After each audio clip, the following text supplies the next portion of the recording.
네. 오늘도 2주 만에 뵙습니다. 1주 만에 뵙나? 2주 만에 뵙는 거예요. 1주. 여기 시끄럽네요. 잘 쉬었어요? 네. 네. 어제도 봤지만 또 이렇게 새로운 모습으로 강의를 시작하도록 하겠습니다. 일단 신탁 수업이 처음은 아니죠. 저희 예전에 팀장님들이 팀원으로 계실 때 이제 초반에도 설명 좀 해드렸고, 왜 해드렸냐면 이 중구 그리고 여기 건물도 사실 신탁이 소유하고 있는 상태에서 뭐 분양, 임대, 매매 뭐 다 진행이 되고 있고, 지금도 아직 많은 매물들이 시행사하고 있죠. 그리고 주변에 뭐 요즘 분양이 워낙 안 되다 보니까 시행사가 가지고 있는 매물 되게 많고, 상가를 받으면 거의 소유자가 신탁사로 돼 있으니까 중개할 때 모르면 뭐 못하는 거죠. 그래가지고 좀 어려운 개념이긴 한데 초반에 또 교육을 몇 번 해드렸습니다. 그리고 신탁은 여기 뭐 책에 제가 써놨지만 저는 한 7, 8년 정도 전에 제가 원룸, 뭐 투룸, 뭐 쉐어하우스 뭐 이런 거 구할 때 신탁 매물을 중개를 많이 했어요. 그 당시엔 제가 이제 임차인이었죠. 근데 이제 왜 많이 했냐면 일단 싸죠. 그리고는 소유자들이 동의를 잘 해주죠. 왜냐면 잘 안 나가니까. 그렇죠? 특히나 이제 주거용 부동산 같은 경우에는 신탁으로 되어 있으면 사람들이 잘 안 들어가려고 그러죠. 요즘은 더 그러죠. 요즘 워낙 이제 신탁을 활용한 여러 사건 사고가 이 전세 시장에 많았기 때문에 대부분은 신탁 소유로 되어 있으면 잘 안 들어가려고 합니다. 그리고 소유자분들도 요 신탁 대출 쓸 때 이렇게 신탁 대출 써가지고 레버리지 쓰면 나중에 임차인 안 들어오는 거 아니에요? 라고 할 정도로 주택이나 주거용 부동산에서는 신탁 활용했을 때 약간의 이제 그런 불리한 게 있는데, 상업용 부동산은 또 그렇지 않죠. 보증금이 뭐 월세에 비해서 높은 건 아니니까 사실 잘만 활용하면 저는 되게 좋은 전략이라고 봅니다. 그리고 자료만 봐도 사실상 신탁이 뭐 이런 식으로도 활용이 가능하네, 되게 좋다, 나도 써봐야겠다 이렇게 생각이 들어야 정상이에요. 그냥 일반인들이 막 전세 사기 막 신탁 막 큰일 난다 이렇게가 아니라 이런 식으로들 활용하시는구나 라고 생각이 드시면 좋을 것 같아요. 그래서 지금은 들어는 봤지만 뭔지 모르겠다 뭐 이 정도인가요? 뭐 신탁 것도 뭐 계약한 거 있나요? 본인이 중개한 거 중에 신탁사 소유로 되어 있는 게 없나요? 그리고 여기도 제가 여기 리바운드 임대차 할 때도 여기도 신탁사 소유로 되어 있으니까 신탁으로 했었고, 그리고는 지금 소유자분들이나 아니면 뭐 경공매 물건들도 다 신탁을 통해서 진행이 되는 거죠. 그리고 우리가 흔히 이제 방이 많은 집들 거래할 때도 다 신탁을 활용합니다. 그래서 신탁은 내가 잘 모를 뿐이지 부동산 투자하시는 분들 아니면 상가 중개 하시는 분들은 사실 다 잘 활용하고 계세요. 그래서 이게 뭐 익숙하지 않아도 되는 게 아니라 무조건 잘 알아야 된다. 그렇습니다.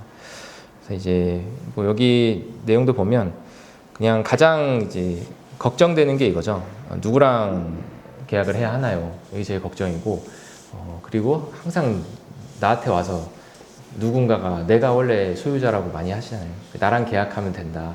뭐 나한테 보증금 입금해라. 뭐 내가 실제로 소유자다. 이런 것들을 현장에서 많이 보실 텐데 그것들을 잘 확인을 해야 되는 거죠. 그래서 여기 내용에는 계약 상대방이 누군지 확인하고 뭐 신탁 원부를 열람하는 거랑 임대차나 매매 계약할 때 어떤 걸 좀 주의해야 할까 이런 내용이고요. 그리고는 중개사가 좀 자주 하는 실수랑 예방법 뭐 이 정도로 정리를 해뒀습니다. 이거는 뭐 제가 계약했던 거의 원부인데 뭐 등기부도 이렇게 보시면은 이렇게 써 있죠. 대부분 모모 신탁 뭐 이렇게 되어 있습니다. 무궁화 신탁, 코리아 신탁, 뭐 KB 신탁 이렇게 신탁으로 되어 있죠. 그리고 이제 소유자는 딴 사람이었겠죠.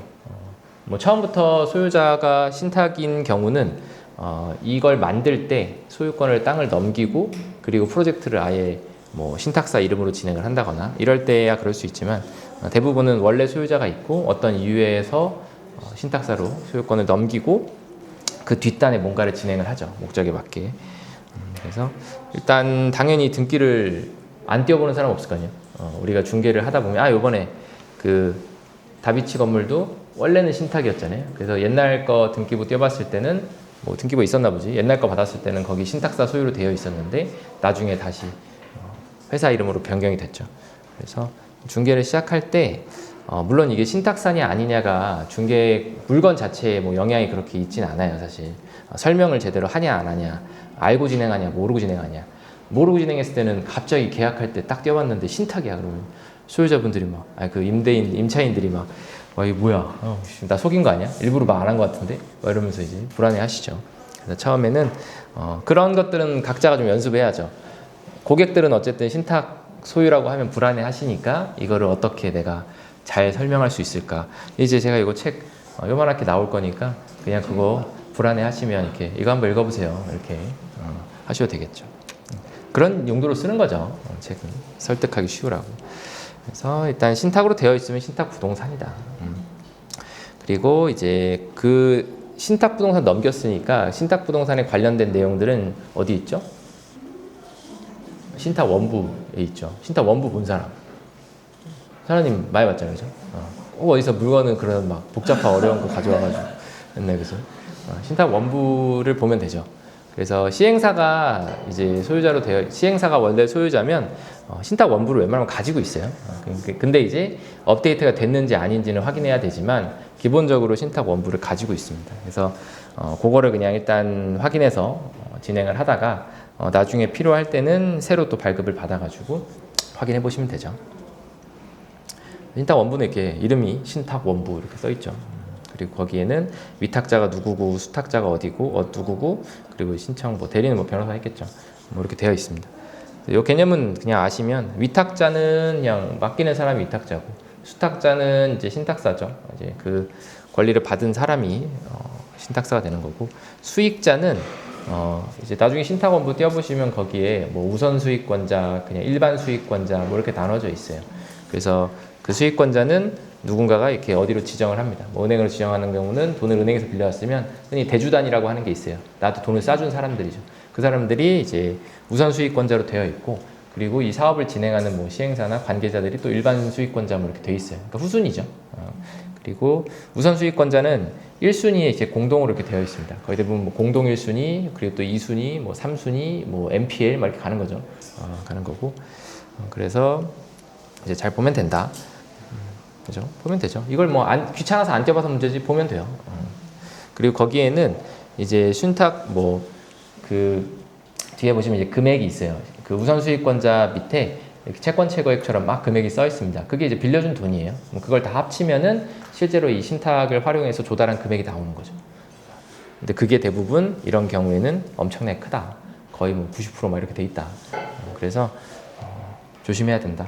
등기부에는 안 나오는데 90% 대출은 되어 있는데 나는 또 뭐 최우선 변제권도 없고 사실상 우선 변제권을 가진다 해도 남는 돈이 거의 없겠죠. 그래서 위험할 수 있다. 그래서 잘 보셔야 되고 거래 상대방은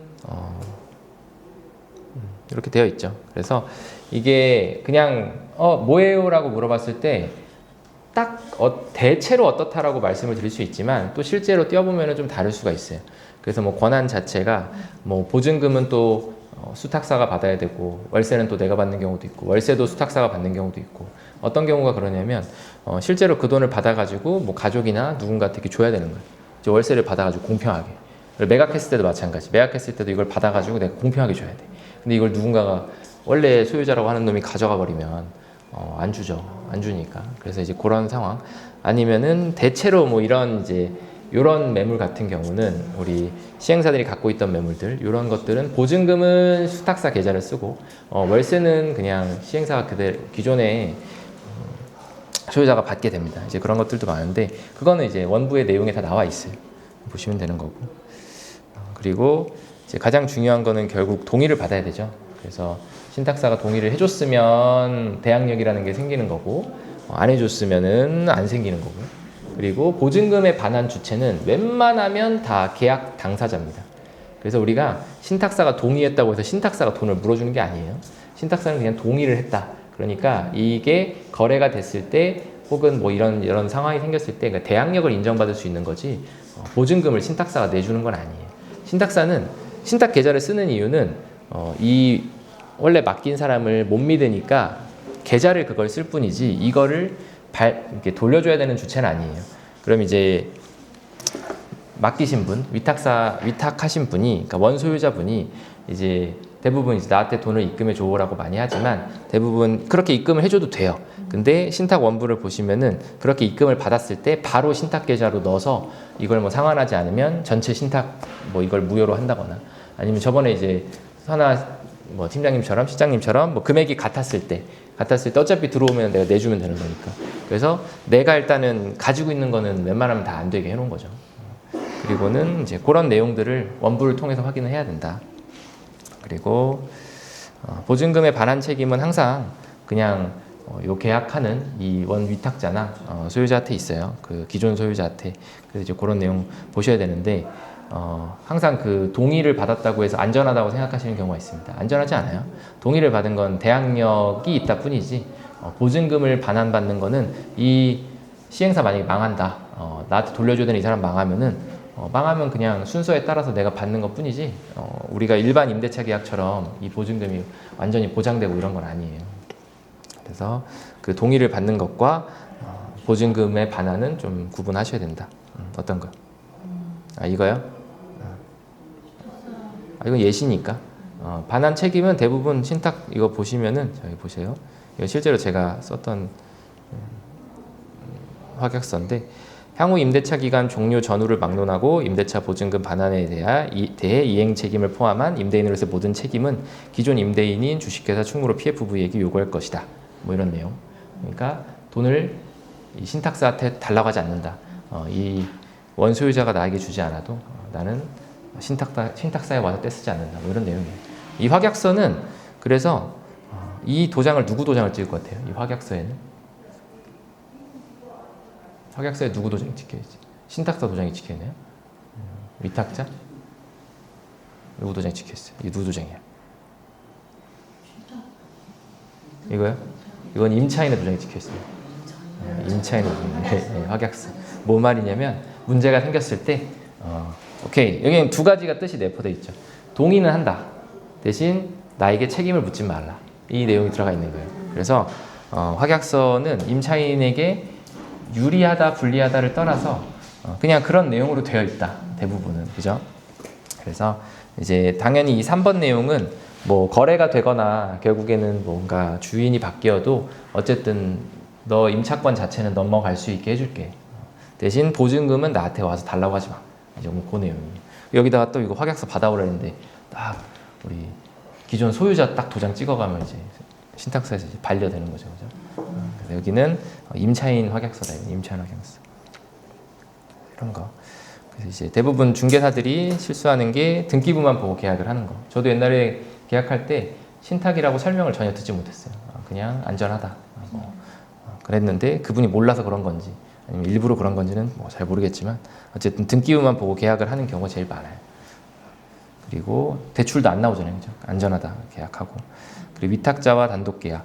그러니까 신탁으로 넘어가 있음에도 불구하고 그냥 원래 소유자로 되어 있던 분이 내가 소유자야 이러면서 그리고 동네에 막 아저씨들도 다 저 사람이 소유자래, 다 건물주래. 그래서 그냥 막 윽박 지르니까 그냥 뭐 그러려니 하고서 이제 안전하겠지 이러고 계약을 하는 거죠. 제일 많죠 그런 게. 그래서 항상 임대인분들이 뭐라고 했을 때 중개사들이 약간 머뭇머뭇거리면 안 돼요. 그럼 그 틈을 파고들어서 자꾸 자기 주장을 관철시키거든요. 그래서 아닌 걸 딱 아니라고 말할 수 있어야 되는데 대부분 본인들이 확신이 별로 없죠. 이건 또 그런 거 아니야? 막 이러고 그죠? 그냥 최소한 확실하지 않으면 내가 아는 건 그게 아닌데 한번 확인해보고 말씀드리겠습니다 하면 딱 끝인데 그런가요? 이러고서 이제 진행하면 안 되죠. 그죠? 그리고는 이제 계약을 할 때도 원부 다 확인하고 다 했어. 근데 설명을 잘 안 하죠. 왜냐면 설명했다가 왠지 막 앞에 임대인도 또 앉아 있는데 기분 나쁘실 것 같고, 그지? 돈이 없어가지고 왠지 막 신탁 대출 쓰고 이런 것 같기도 하고, 그리고 이제 소유자 임차인 입장에서도 왠지 막 불안하잖아요, 좀 그죠?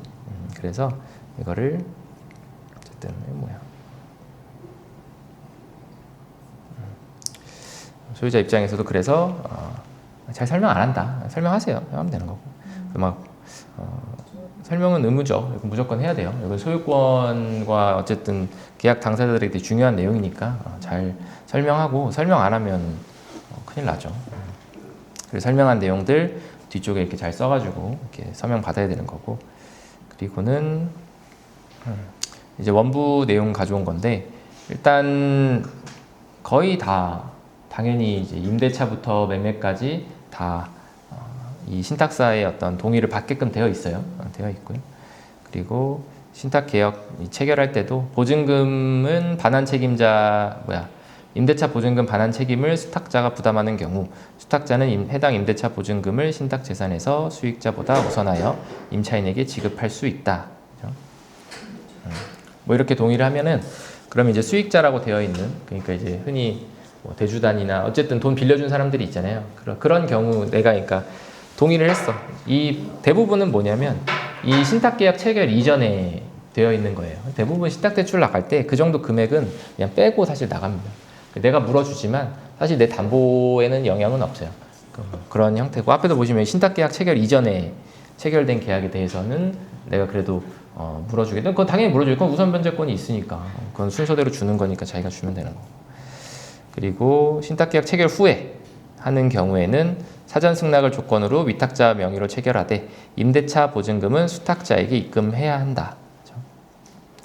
그리고 수탁자는 위탁자 또는 수익자로 하여금 직접 임차인으로부터 임대차 보증금을 수납 관리하도록 할 수 있다. 요거는 동의를 한 경우에 이제 동의하면 그렇게 되는 거죠. 하시면 되죠. 그리고 요거 확인하시면 돼요. 그냥 신탁 원부 열람하고 확인하시면 된다. 이제 어렵지 않은데 그런 내용이다. 신탁은 뭐 그런 내용이고 그럼 현장에서 이제 어떻게 활용이 되느냐를 보면 일단 뭐 제일 많이 쓰는 게 요 담보 신탁이죠. 요 신탁한테 부동산을 좀 넘겨주고 그리고 돈을 빌려오는 거예요. 너가 날 못 믿으니까 넘겨주고 빌려오는 거. 이걸 제일 많이 쓰시는 거죠. 이거는 뭐 돈이 필요할 때. 그러면 이게 근저당보다 더 대출이 많이 나오고 우리가 뭐 주택 같은 경우에는 거의 주택담보대출 해봤자 60%에서 반공제까지 하면 뭐 없어요 거의. 그죠? 이거 쓰면은 감정가 기준으로 거의 80%까지 받을 수 있습니다. 그리고 그 이유는 뭐가 문제가 생겼을 때 어쨌든 소유권 바로 넘어가 있으니까 바로 그냥 뭐 경매도 아니고 뭐 집행하는 거죠. 그냥 바로 갖다 파는 거예요. 바로 갖다 파는 거다. 그리고 이런 것들이 이제 수익금이 신탁계에 들어오니까 그래서 이제 이런 구조로 사용하시고 개발 신탁은 이제 원래 소유자분들이 자기 땅을 신탁사한테 넘기고 신탁사가 개발을 진행하는 거예요. 이건 언제 또 많이 하냐면 현장에서는 뭐 이렇게 토지주가 신탁사에 넘기고 하기보다는 내가 땅을 매입을 했어. 매입했는데 PF를 열어야 되는데 PF는 흔히 연다고 많이 해요. PF를 열어야 되는데 내가 어쨌든 신용도 별로 안 좋고 지금 뭐 주주들도 사실은 뭐 빌빌거려 뭐 여의치가 않아 공동담보 할 것도 없어. 그러면 이제 개발 신탁이라는 걸 제안을 합니다. 이걸 하면 내가 돈을 빌려줄게. PF를 열어줄게. 왜 그러냐면 이제 그때부터는 돈 나가고 들어오고 그리고 모든 계약의 주체가 이제 신탁사 명의로 바뀌어요. 그러니까 사실상 내 맘대로 돈을 못 쓰는 거예요. 그래서 아예 그렇게 하는 게 시행사 입장에서는 엄청 불편하지만 최소한 PF를 열 때는 좀 더 은행에서 좋게 봐주는 게 있는 거죠. 그래서 요거는 시행사들이 이제 그런 식으로 쓴다. 실제로 일은 요 시행하시는 분이 다 하는데 명의를 넘겨놓고 하니까 되게 귀찮죠. 뭐 계좌 넘기고 도장 뭐 계약할 때도 이제 신탁사 도장 찍어야 되고 하니까 귀찮지만 신용도를 좀 보강하는 방법으로 요즘 많이 쓰여요. 왜냐면 요즘에 워낙 PF가 잘 안 되다 보니까 거의 요즘 PF 열리면 이 조건 아니면 뭐 주주들 연대보증 다 세우고 심지어 연대보증 다 세우고도 이 조건으로 가야 되는 경우도 있고 그 정도로 좀 어렵죠 좀.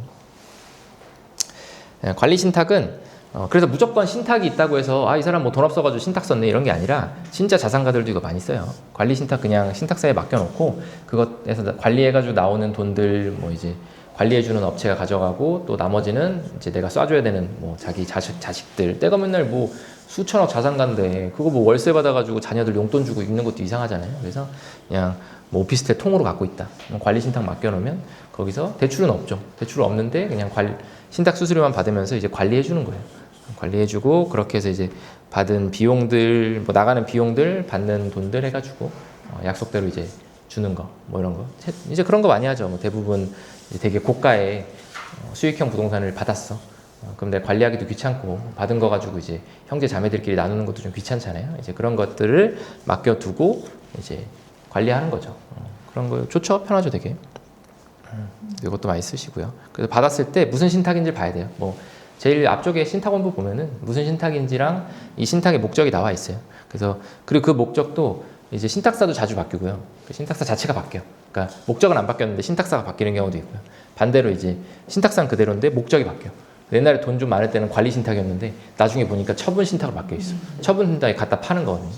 그래서 이제 그런 것들이 구분도 하셔야 된다. 처분 신탁은 갈등 없이 매각하고 싶을 때 이제 대부분 형제자매들이 이제 부모님 자산 상속 받으면 일단 싸우겠죠. 그럼 싸우고 상속은 당장 누가 받아야 되는 시점이 오잖아요. 그럼 누가 받냐? 받아서 내가 갖다 팔았는데 그 돈을 나에게 안 줄 것 같은 느낌이 강하겠죠. 난 널 믿을 수가 없다. 그리고 얼마에 팔았는지 믿을 수도 없다. 그리고 그 돈을 나에게 줄 것 같지도 않다. 이제 그러면 이제 이런 거 쓰는 거죠. 그럼 거기다 맡겨놓으면 우리가 약속한 금액이라던가 조건에 맞게 판매하고 그 다음에 수익금을 배당하는 거죠. 좋죠, 이것도. 그죠? 갈등 없이 매각하고 싶을 때 이렇게 쓰면 되는 거죠. 그래서 상속인 3명이 소유한 상가를 이제 이걸 써서 매각을 하면 팔기도 더 잘 팔고, 그죠? 잘 팔고 자산 분배도 사실 좀 더 원활하게 가능하다. 그리고 이건 투자하실 때 많이 쓰는 전략이니까 이게 뭐 제일 많이 쓰시겠죠. 다가구, 고시원 이렇게 방 많은 집들 거래하실 때 서울이 방당 5,500 공제하잖아요. 그러면은 5,500씩 공제하면은 방 10개면은 5억 5천이에요. 그럼 그만큼 대출이 안 나오는 거지. 그러면 진짜 50%도 대출이 안 나온다. 그럼 뭐 망하는 거죠. 그래서 방 공제 없이 이제 진행을 하면 80% 이상까지 자금을 조달할 수 있다 하시면 되는 거고.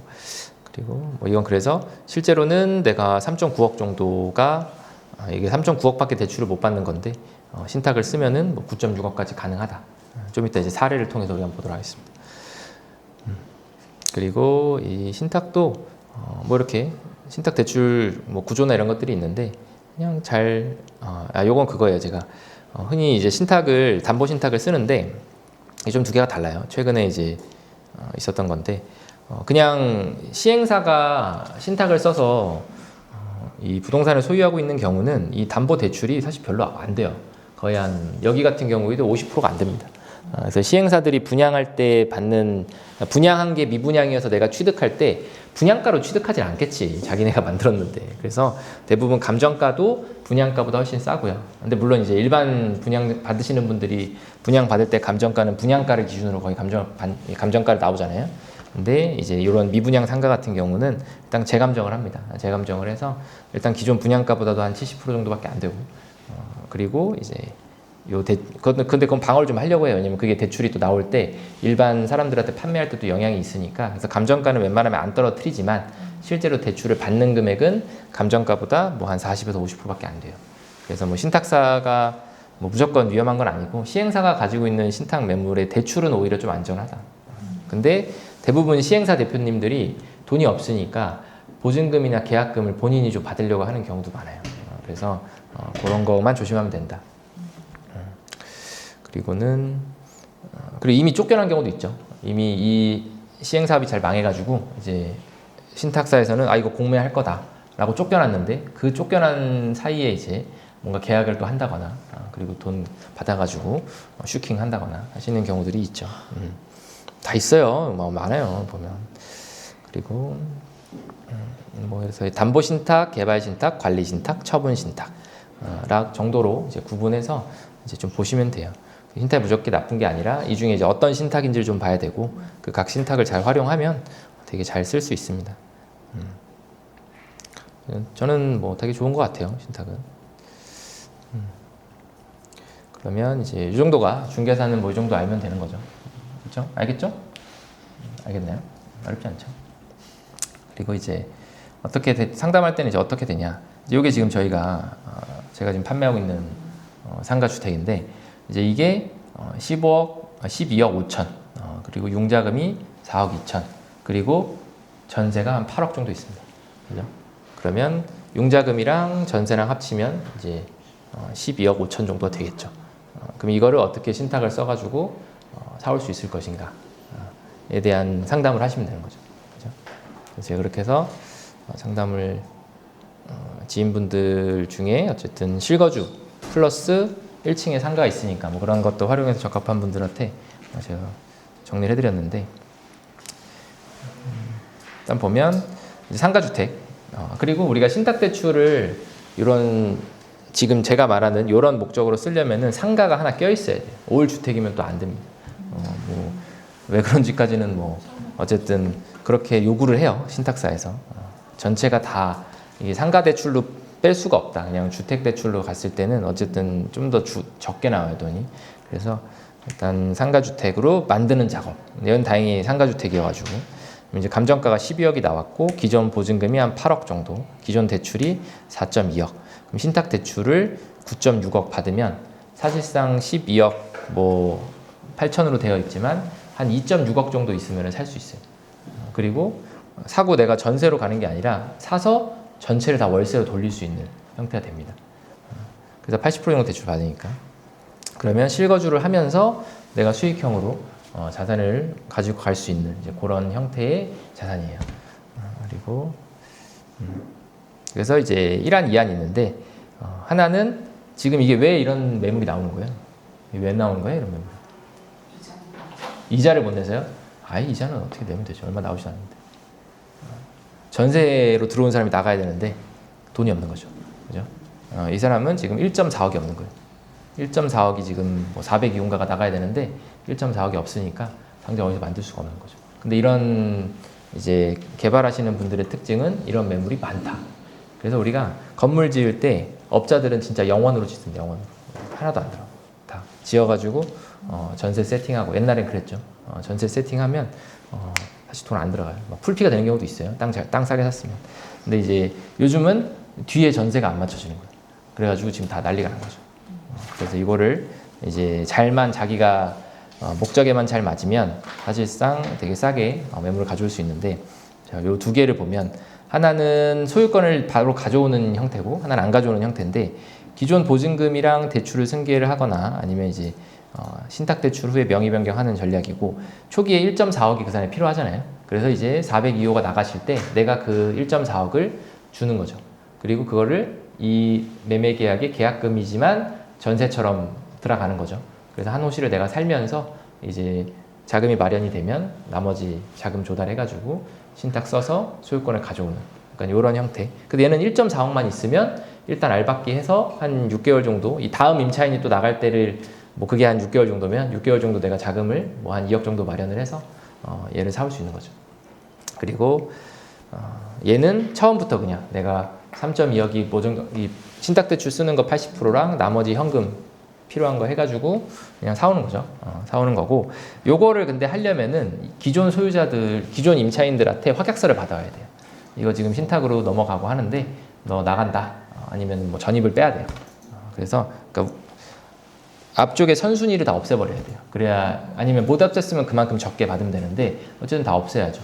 그래서 실제로는 안 나가도 이거를 받아야지만 신탁대출로 이게 스위치가 가능합니다. 근데 이제 잘 안 나가려고 할 수도 있겠지만, 안 나갈 것 같아요? 지금 건물이 신탁사가 넘어가게 생겼는데 지금 안 나갑니까? 런 해야죠, 런. 지금 나부터 달라고 해서 넌 해야죠. 뭐 그거 안 나가고 있어요. 근데 이런 건 명도 되게 쉬워요. 나가죠, 무조건. 그래서 일부러 일부러가 아니라 나가야 돼. 이건 사실 나가는 게 좋죠. 굳이 뭐 내가 아니면 그냥 깽판 치면서 난 네 망하는 건 모르겠고 나는 그냥 경매 넘어가면 내 우선순위에 따라서 받겠어. 뭐 이러면 좋겠지만, 그래도 되죠. 근데 대부분 그렇게 안 하죠. 언제 내가 그 보증금 돌려받을 줄 알고 그냥 준다 그랬을 때 나가는 게 낫죠. 그러면 나가면 된다. 그럼 신탁사가 그거는 쏴줘요. 그거는 쏴주니까 그 사람들 나간다고 합의되면 그거에 맞춰가지고 쏴주면 이렇게 스위치가 되는 거죠. 그게 근데 한 날 한씩 이루어져야 된다. 그 사람 나가는 거랑 점심신고 빼는 거랑 신탁사에서 보증금 돌려주는 거랑 이렇게 타닥돼야 돼요. 그리고 이거는 이제 3.2억만 있으면 할 수 있다. 그래서 이 402호한테 보증금 1.4억을 먼저 드리고, 그리고 해당 호실에 입주하는 거죠. 그리고 나서 이렇게 해가지고 한 6개월 정도 가지고 해서 명의 이전하고 대출 실행해서 이제 가는 거고, 취등록세랑 이런 거 나오는 거고. 그리고 얘가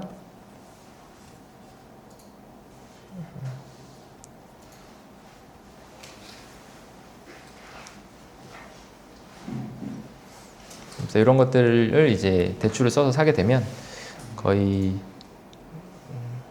이제 내가 위에를 직접 사용하게 되면 뭐 한 560만 원 정도. 근데 싱타텍추를 아까 그 금액 정도 뭐 9억 6천 이렇게 받으면 거의 한 6%에서 5%에서 6% 사이를 받게 돼요. 6%라고 치면은 아까 900 정도 받으면 450만 원 정도. 450만 원 내면 내가 직접 사용하면서 1층도 사용하면서 560만 원 남는 걸로 이제 이자 내고 돈 한 100 얼마 남고 내 실거주랑 내 사업장도 얻게 되는 거죠. 좋죠. 나쁘지 않아요. 근데 이제 관건은 매물이 감정가 가격이랑 거의 같거나 더 낮게 나와야지만 쓸 수 있는 전략이죠. 그죠? 얘는 지금 감정가랑 거의 동일하게 맞춰놔서 그런 건데 이 매물 말고 다른 매물들은 감정가보다 비싸요. 왜냐면 근저당도 있는데 지금 전세도 해결해야 되잖아요. 그 두 개 합치면 감정가보다 더 비싸. 이런 매물은 신탁을 써도 해봤자 80%까지 조달이 안 돼. 그럼 돈이 더 많이 필요하죠.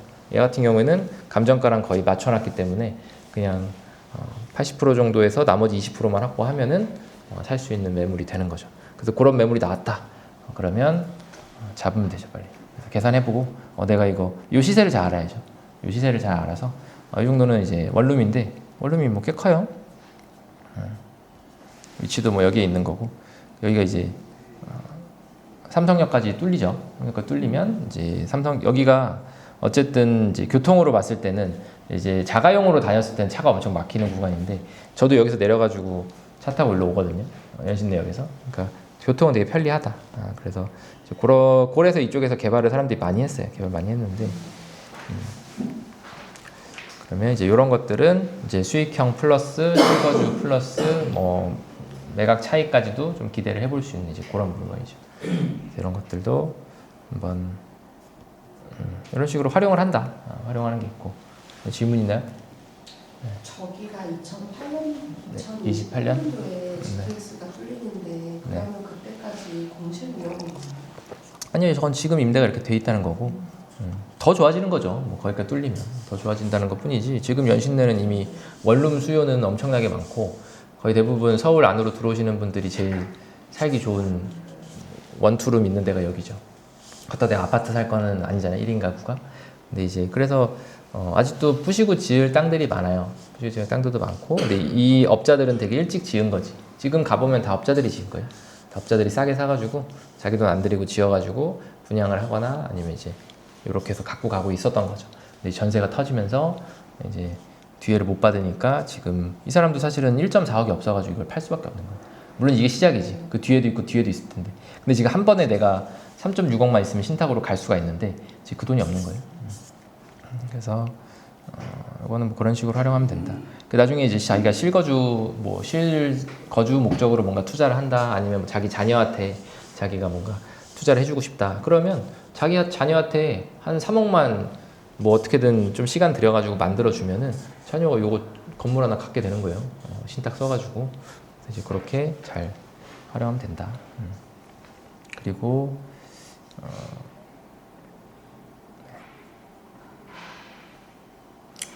재미없는 내용입니다. 그죠? 재미없죠. 잘 아셨나요, 이제? 질문 있나요? 질문 없어? 질문 좀 안 하면 또 호스텔이다. 또 호스텔이지.